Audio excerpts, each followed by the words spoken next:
Here we go. Sweat Equity Podcast and streaming show, the number one business comedy podcast in the world. We're pushing pragmatic entrepreneurial advice with dick jokes. That's how we roll. I'm your host, Lost Smith. Sitting to my right, your left on the tube is Eric Redinger. Some people call me Cool Eric. Ooh. Not going to get old ever calling myself cool. If you want to help the show out, as we want to stay number one, when you're number one, there's only one way to go. It's down. Yeah. Let's stay number one.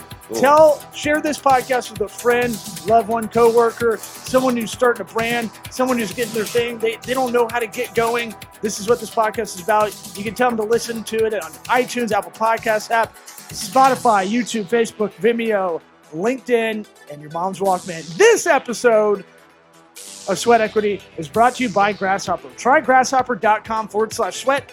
Like Key Sweat gets you $75 off an annual plan. What's Grasshopper, you say? It's a business phone line. Scalable business phone line. Scalable, dude. You want a vanity number, bro? You want one of those numbers like a vanity license plate? Mm-hmm. Like, No, don't try and do it. I can't- You're going to try and do one on your own. It's already taken. I should have tried to write some jokes before I should have done that.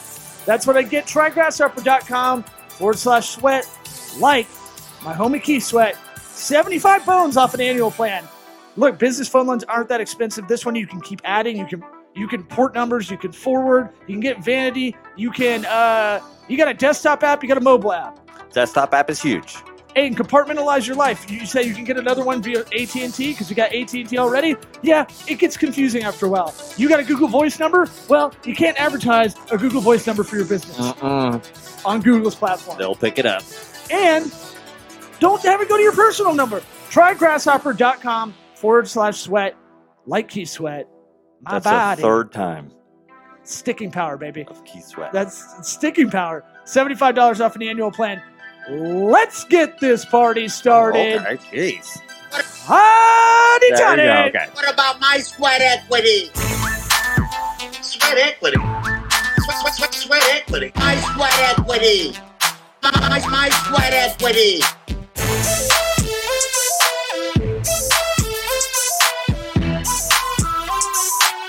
What about my sweat equity?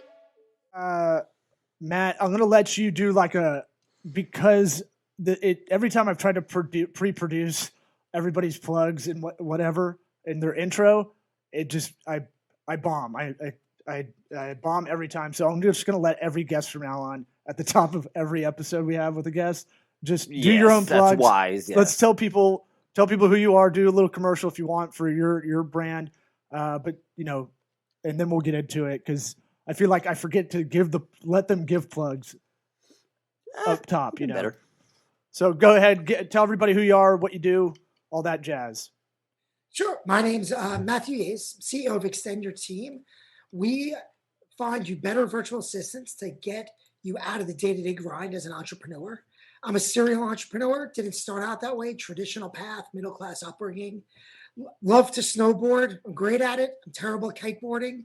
And a lifelong traveler. Okay. What other kind of boarding do you do? Yeah. Not skateboarding. I tried that as a kid. I was terrible. Hoverboarding? Waterboarding? Whoa. Nice. No waterboarding. Okay. Right answer. And yeah, you went to you got your MBA at Michigan's graduate program. Go Blue. That is the one my dad throughout my whole life was like, I want you to go to Princeton and get an MBA at Michigan. I have no idea why. He was obsessed with me doing that. That explains that grunt he makes every time he sees you. Yeah, and guess what happened? I was a C+ student in high school, went right to Auburn. Because it was a one-pager. That's the same. It was a one-pager, and I got in. Yeah, good. But I've always had a reverence for that business school. I guess I was always told it's kind of the best public university business school my whole life. So Well, Matt's going to agree for sure. yeah. But I'm curious. We connected via LinkedIn. I thought it was one of those spammy LinkedIn messages, and it was actually a genuine nice.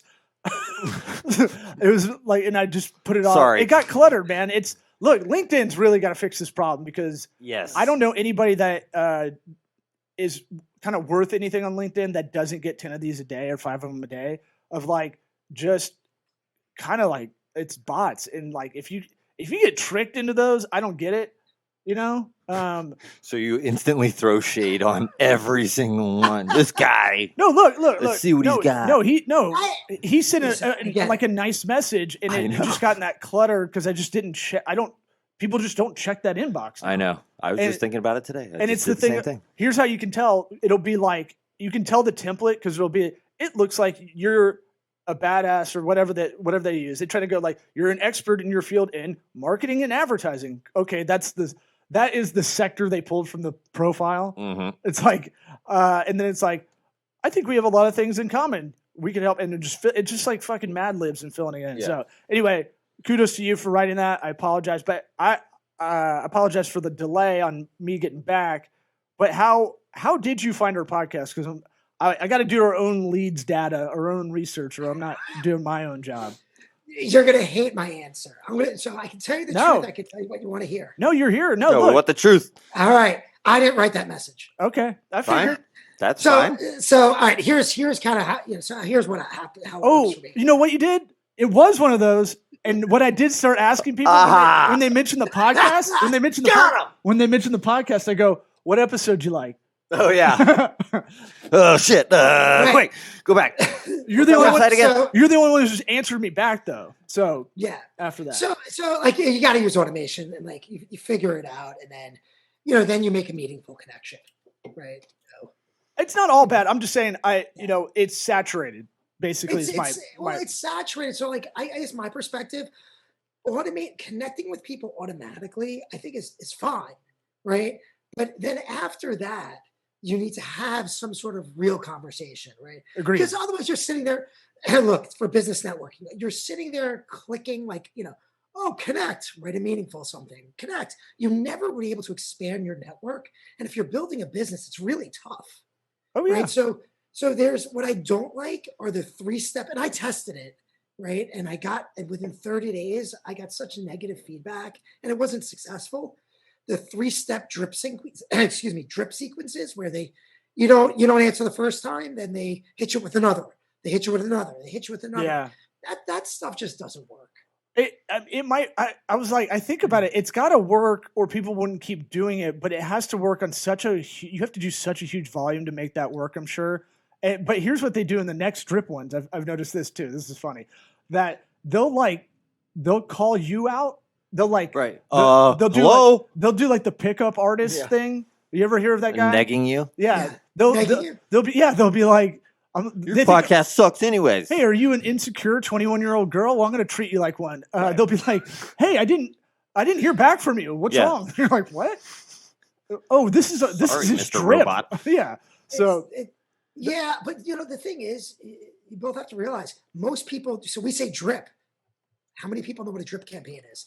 How many people believe there are tools, that there's automated sequencing tools that you can do on LinkedIn and all sorts of automations? People just don't know about it. Sure. So people do think that it could be real. And also you can also, pay people to do this for you manually. Yeah. You know what I did? And this will kind of dovetail into how you got your company going in the pandy is you're going to do that now? Is that a new word? That's what Andrew Santino and Bobby Lee call it. So I like it. It sounds cuter. Oh, yeah. You didn't come up the with pandy. It. No, I didn't. Pandy. I'm stealing it. I've referenced that before, but what's it called? I was working for an agency, and we're B2B and trying to work with manufacturers and these I cut it all the unsexy businesses for a marketing agency to go after. One thing I did do, and I felt it was similar to your story, and maybe I'm glomming on, but I had to figure out how to get a hold of these guys now. Now I couldn't have any physical interaction. So I started recording custom videos for this targeted list of like 150 guys I had, or women, a few women in there. And it felt very lame to record these by myself, but I got the Clips app on my phone and record stuff, and I go, hey Matt, my name is Law. I'm with blah, blah, blah, blah, blah, blah. I would look them up, and I kind of do an under 60 second kind of like, or under 30 second, hey, here's who I am. I'm a real person. And I'd send it to them in LinkedIn. I'd make the file small enough so I could send it to them. And then I don't know why I didn't keep doing this. This is my own fault. I was like 10 for 10 on getting meetings the first 10 I did. And then I did another 40 and probably got, at least like interest in, okay, not right now, but let's talk later. Like, it sounds like a lot of work. That's why you probably stopped doing it. No, it was my own just drama of other stuff getting in the clouding my shit going on. Yeah. So, it's one of those things where I was like, that is a good way to start it, but that's a necessity breeds innovation thing. And I feel like your story is kind of something that's kind of parallel to that, if I'm guessing correctly. Yeah, I mean, 100%. I mean, first of all, I've tried, so I use a product called Dub, and I'll do the same thing. And varying results. I think a lot of people. I actually, what I'll do is I'll email people. Use their, hey, by the way, thanks for connecting with me on LinkedIn. I'm going to send you an email if that's okay with an intro video, and I'll email people. That I have moderate success as well. It also depends if they need my service, and like I'm still trying to fine tune that, but it works. I mean, it's personal, right? So like, why did we connect? The first connection message, you're like, F off, right? Okay, fine, whatever. I'll play the game. No, I'll play the game. Right, but you hit me up, and then you do something meaningful, right? And I think that's the second step, being meaningful, I think is really what's important, in my opinion. Right, in my opinion. And you don't pitch, right? Okay, so it's a podcast, it's a little different. Like I obviously am trying to, go on podcasts, but like for a business, the first thing is, hey, by the way, pay me money. Yeah. Right? Like it's not really. Yeah, take me out on a date first, before you try to hook up with me. I know. They'll be like, you want help building your you need web design? I'm like, I built that shit, man. God. Like, why are you going to come here and tell me I didn't? No, I like it. Or try it starting a virtual assistant agency that does something different than everyone else. All I hear is I get hammered with people like you just all day on LinkedIn. Yeah, I'm not that. Like I get it, right? And it's LinkedIn really has to solve the problem. I mean, they really do, because it's also their messaging app is cluttered. It's not useful, and it's just not helpful for anyone. Yeah, we talk about it a lot on the show just because the targeting is so good, the data is so good compared to any other social. So if you are doing ads or anything like that, and the premium stuff they have available is kind of legit. Again, LinkedIn Learning. There's a lot of resources. I was just looking at it today. Yeah. Really? We talked about it like years ago. Yeah, probably. I black out when you talk most of the time. So yeah, true. That's fair. It's new to me. Yeah. It's like NBC back in the day when they do Seinfeld reruns in the summer. They go, if you haven't seen it, it's new to you. Yeah. Yeah. Yes. That's how my brain works. Good reference too, dude. Very timely. But yeah, I mean, tell us about so did you start extend your team in 2020? And that in May of 2020? May of 2020. What took you there? How did you get to there? Let's talk Sure. how you got to May. You don't have to go too deep or too intimate or anything, but I'm interested because sometimes you got to find okay, I got to pivot was the most used word in business last year. But how did you pivot? What made you pivot? I want to know. Yeah, sure. So I actually own an e-commerce portfolio with one of the largest wedding favor sites on the internet. I know I look like a guy that helps people with weddings, right? But I actually have a very. I used to film a lot of weddings. Yeah. So you got to get those Indian weddings, by the way. That's the real shit. Those are. Oh my god, you get like 1,000 people. They're like 3 days. I know. I don't want to be doing. They pay for elephants and shit. Fucking, they got banked, man. They I've got one in India, like 2 in India, and they're insane. Like it's crazy. Yeah. Well, buddy, you got to. Awesome. It's awesome. We're out of Tampa, which has like one of the biggest Indian populations, I think, in the U.S. So the Hollywood Oscars were here like 5 years ago. The Bollywood Oscars or whatever. So hosted by friend of the program, Serena Faison. Oh yeah, I forgot about that. Anyways, go ahead. Sorry. So I was working. So I acquired it like 5 years ago, and I just started working like 14 hours a day. I bought this business. It was sufficiently large, and I was just for 3.5 years, I just got murdered. Right? And I thought I made the mistake thinking that operations it's important, but to a point, right? Growth is more important. Focusing on expanding your marketing. I'll just growing, put this operations right? book away. Yeah, no scale. Oh, by the way, I'm reading. I mean, I just finished it. I'm implementing it for the new business. Great book. Yeah, Good. yeah. But through attrition, first it was a U.S. based workforce when I acquired it. Then through attrition and otherwise, I did fully remote. And so at the time, this was a year and a half ago. I was, I'm going on a trip to China with my wife, and it was with her family, and she suggested, in air quotes, that I not work over this trip because it's gonna be a family vacation. So I don't know if either of you are married, but We that's not a were. suggestion. We Not both anymore. were. Yeah. We got kids though. We got you. Okay. Yeah. So you both know, not a suggestion. Right. And so I said, okay. So she said, go hire someone. You have all these Filipinos working for you. Hire someone to run the business. And I said, hey, hon, don't think that's possible. She said, yes, it is. 100 million people in the country. It's possible. Spent 2 months. I found someone who was a chief of staff for a 100-person development shop. I convinced her to come on run my 6-person company, right? And I went to China. I onboarded her for a week. I went to China. I worked an hour a day in China. She did everything 80% perfect, which is better than I could have ever hoped. Sure. Within 6 weeks, here's the kicker. I went from 14 hours a day to 3 hours a day. And then within a year, it was 3 hours a week, like 2 to 3. Mhm. Wow. And so the seeds were planted. Like, wow. Everyone thought I was crazy. No one had ever just went up market in the Philippines because everyone's like, I'm going to get someone for $5 and whatever. So fast forward to the pandemic. Well, e-commerce is like the best place to be right now. You know what's not a great place to be? Weddings. Yeah. So I went down from, it was 4,000 orders a month down to like 1,500, 1,200 or something like that. Right. So you can imagine the massive change. So once I figured out how to save the ship and make sure that the business will run, because I like to say the business isn't out of business. It's just on pause. It's slower. It's still large, but it's not as large, so it's less interesting. I said to Angelica, what about we find great people like you and just create an agency? She said, can you do it? Absolutely, 100%, no problem. And so that's where we started, and we're at roughly 50 people since May. And Wow. It's the reason I think that it's resonating is where everybody is going, I'm going to get someone cheap, $5 an hour, lots of management time. They can do 3 things.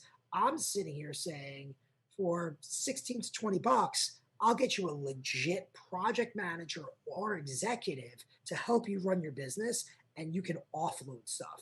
So imagine 80% of your day you no longer have to do because you can actually delegate it to someone who can think clearly and do work, who has 15, 20 years, 10 to 20 years experience, right? Who has legitimate business experience in their own right. And now they're working for your small business. I mean, imagine the impact that can make. And we're seeing it time and time again that people just want better people. Yeah. And for the US, that price range is well within reason for someone good.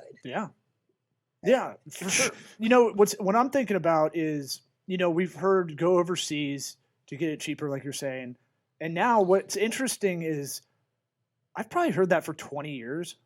And so those skills, people are going to move up to that executive level. It's not just entry level kind of workers that you're finding. I mean, I'm sure they're always there, but I'm sure as more people got into doing more, let's just say digital for the sake of, a broad stroke, but like Sure.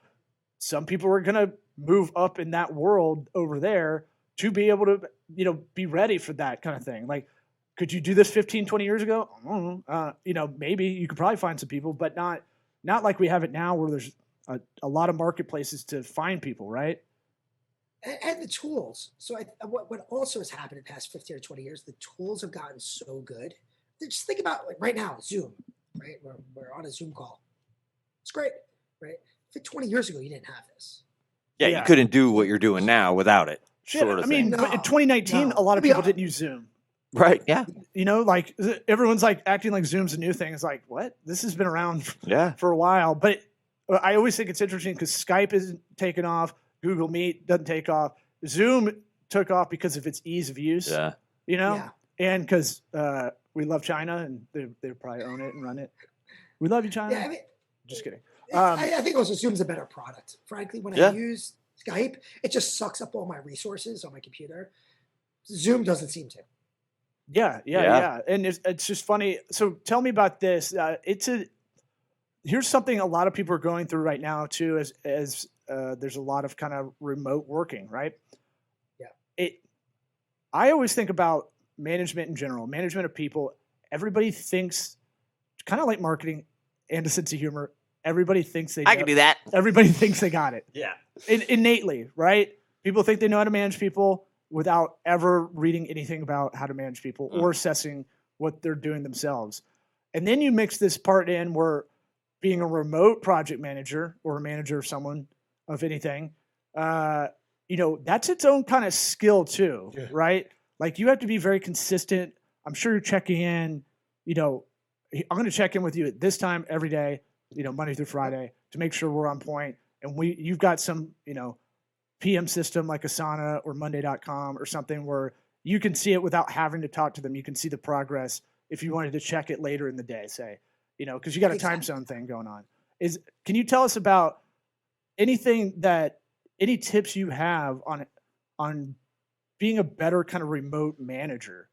Because I talk to people all the time and they're like, this, Zoom, it doesn't work, having all of us spread out and stuff. And I'm like, you better figure that shit out. Yeah. Because it's this, people are going to find cost savings in not having everybody in an office, and it's not going away. So how can one, and myself included, how can one develop better skills in that kind of remote management? Do you have any tips or anything?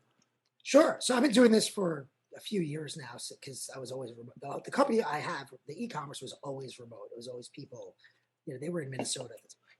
So first of all, you need to use video conferencing, right? So remember, no one wants to be the recipient of an email or Slack message, and that's how they're managed, and that's it, right? They're real people. Right? They just happen to sit somewhere else, whether that's they're sitting at their house in the same city or across the world. It doesn't really matter. They're real people, so treat them like that. That is rule number one. Two, you have to use tools. I would say like Asana, Trello. I like Monday. That's a favorite of mine. But we help clients implement all this. And then three, you have to have some sort of consistency. So one of the things, so you talk about scaling up the book you're reading that I just literally told my team yesterday, we're going from twice a week meetings for my virtual assistant business to 15-minute a day stand-ups. Yep. Where every single day we're going to talk for 15 minutes, the entire team. You have 1 minute. Tell me what you're doing tomorrow. Yeah, we just we just started doing that. We just implemented that 2 or 3 weeks ago, and it's made a huge difference in communication. So those are huge. So, and I think it's also good to give people visibility, right? That may not because they're not as senior. So So I would also recommend consistency, tools, and just think of them as they're just down the hall from you, but you just don't see them. How would you work? And think of it like that. Yeah. You have to just really conceptualize they are part of your team. I've spoken to people who said, I'm having problems with my virtual assistants. It's all right. How many times a week you speak to them? Well, once a quarter. Sorry. So you call them once a quarter. Right. How would you feel? Mm-hmm. I wouldn't like that. Okay. Like just because you pay someone less doesn't mean they're any less valuable. It's just, Sure. I think it's a bias that we have in the United States. That Definitely. If they're not from the US, they're not as good. They're not as valuable. But the truth is people overseas many times are more talented than us in specific areas.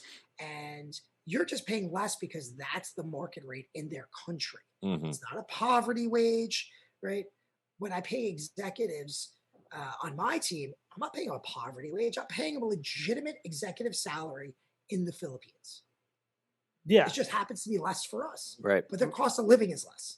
Yeah. It's probably categorized as an emerging market, country. I don't know if It but definitely comes up a lot in these scenarios in terms of remote working and stuff. The Philippines seems like to be the place to be for because that. I think a lot of it's because a lot of them speak English is part of it. Yes. Right. And then you know, I think they're hungry for the work. I think everybody's been guarded on going to India for just going broad strokes on this, just because there's been bad experiences with a lot of people trying to do that overseas over there. For whatever reason, I don't know. That's not my wheelhouse, but yeah, Philippines comes up, and a buddy of mine told me the place to get programmers is Somewhere in the Eastern Europe area. Yeah, Ukraine is amazing. Ukraine's My- good. I got one better my- for you.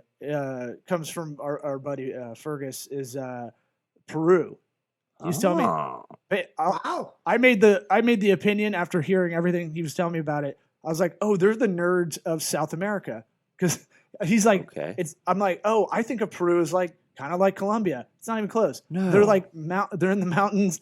They're Well, Colombia has mountains too, but I know, but I mean, like they're just like it's not as like it's not as vibrant, let's say, as Brazil or Colombia. What I associate with yeah, South in your America, mind. yeah, right. And he was like, that's where you get these good programmers now. For whatever reason, that whole market has developed a lot of talented people, and that's so there. Give a little tip back for you. I just give tips from smarter people. I'm just a vessel.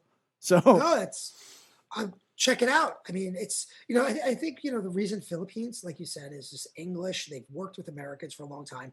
A lot of the major U.S. companies are in the Philippines doing business process outsourcing. So there is a deep bench of talent Mm. in the Philippines that you may not find in other places, specifically towards customer service and operations, because they're so used to it.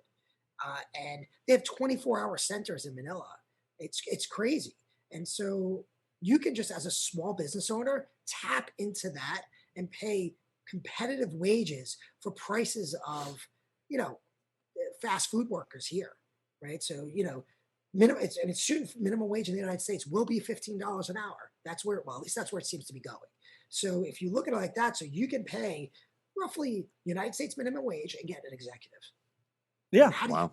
How do you compete with that? right. It's phenomenal. That's a Chick-fil-A worker. Yeah, And by the way, they're awesome. And the people in the Philippines are incredibly loyal. They're amazing to work with, and they just want to succeed. And because you're a U.S. company, you treat them very well, so they're happy. yeah. Interesting. It's very good insight. Appreciate that. Yeah. We were talking a little bit when I asked you which episode you liked. I'm hoping you actually listened to it, but you probably you could have looked at the headline.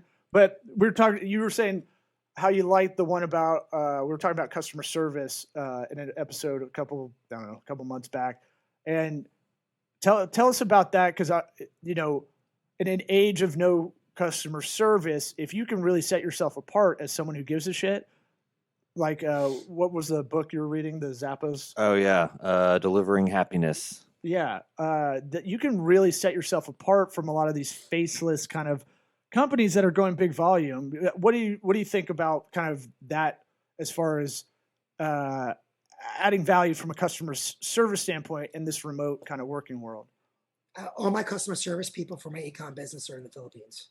Yeah, And by the way, for major corporations and smaller corporations and e-commerce in the internet world, I mean, I couldn't even estimate how many customer service people in the Philippines. but are they trying to make a connection like you're trying to make connections on the kind of business development side?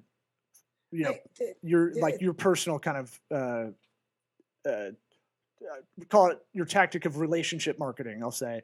Are you having them become more account-based managers and not just faceless, behind a chat bot of Sure. of Q&A stuff on your Yeah. site?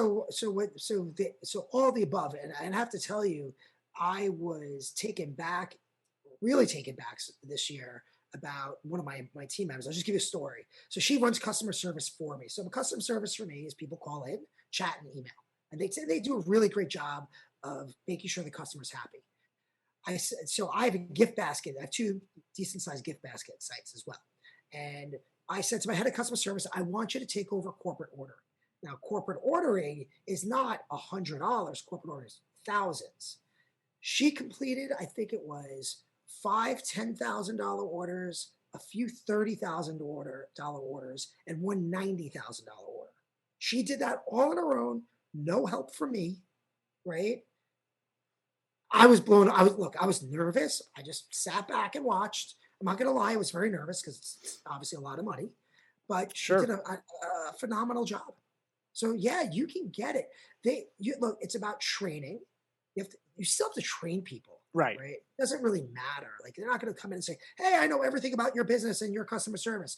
You have to train people to do customer service your way. And once you do that and you give them the systems, there's no reason why they can't, you can't have the same results I have.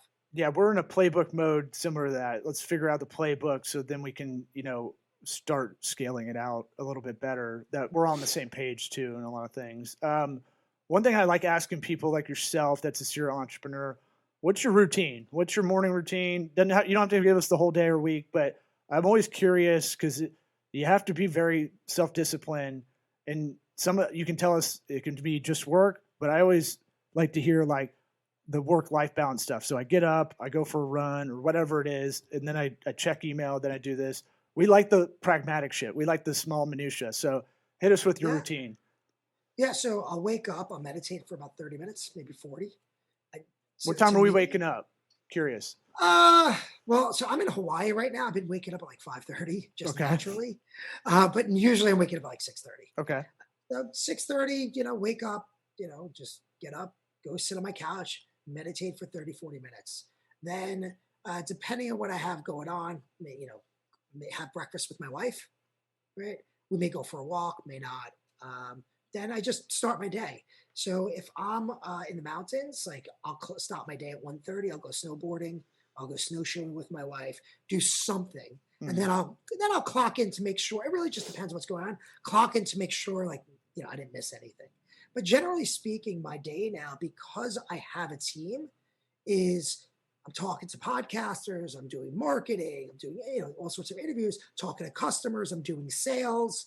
High value things. Right after this, I'm going to go meet my wife for lunch, and we're going to have a 2-hour lunch, down at one of the hotels around here. So it's really a solid balance. But the real thing that I get to do, honestly, because I have a team, is I get to clock out early and not stress out about it, or not stress out as much as I cannot stress out about my business. Sure. Yeah. That'll take up a lot of attic space, man. Yeah. Oh yeah. I mean, it's not what everyone thinks. Entrepreneurship is a crazy roller coaster. You could be riding high, and then look what happened to me. I had a great business that is on pause because COVID. It's nothing I could do. Doesn't matter. Pivoting. Oh, you could pivot to sell wedding favors to remarket it to something else. Yeah, not really, because it's saturated, right? So like, I don't have a unique angle. Well, you pivoted in a different brand. You pivoted, in a different mode. I'd say it's still you figure it out on the fly. That's the real wider pivot. Adaptability is the real kind of key of being a successful entrepreneur. And we talk about it. Look, entrepreneurship's lonely. Your wife, she sounds like she is kind of involved, but she's probably not doing everything with you and knows everything you're doing. And even if she was your 50-50 partner on it for the business or any of the businesses you do, you still, wouldn't know each other, what the plight either both are going on. Right. So we always say entrepreneurship it's like being sometimes on a life raft out in the middle of the Gulf here. We call it Gulf of Mexico, but yeah. It really is. I mean, look, my wife, we talk about the business, right? But she's not in it day to day. She has a job. She's a senior executive. So power couple. Nice. So yeah, so she's a senior executive. And so she can help me, give me advice, but she's not executing. And at this point, the other thing about entrepreneurship, and I realized that I made this mistake. My job is not to execute, right? And that's the critical thing. If anyone can take away, is your job as an entrepreneur is not to execute. You need to hire that out. Otherwise it's impossible to grow. There's no entrepreneur who's been successful and has grown a massive business by doing it all him or herself. You can't be the generalist and the specialist at the same time. I learned that the hard way for sure. This is I why I know I'm started my having business. PTSD flashbacks right now. I spent 3.5 years working 14 hours a day for what? Yeah, okay, I optimized stuff. Things may have run better, but I didn't execute on a grander vision. And guess what? No, I didn't fail. The business will end up surviving and all this stuff. But I don't have 3.5 years of my life back. Right. And that's to me, that's the failure. Right now, I mean, listen, I'm thinking about my business a lot. It occupies mind space. I'm reading books to try to better it and so on and so forth. I'm scaling it quickly, but I at least have a lot more control over my day. And I just say, do this, do this, do this, do this. Let's hire someone to do this. Right. And I probably would have had this foresight had I not gone through that pain. But I'll tell you, man, 3.5 years of pain was not worth it. I probably should have cut bait after like a year and a year. It's Like, tough. It's tough to know. It's tough to assess it, Yeah. without being Sunk subjective. costs. The sunk cost fallacy and all that stuff. We try to keep these episodes pretty quick, and we will make sure we don't keep your wife waiting after we're done. We ask everybody first time they come on. We end the episode with this: what advice would you give your 13-year-old self? Be more academic. Wow, that's a Be new more one. We haven't heard academic. that. Yeah. Why were you not? You weren't a bookworm kind of person?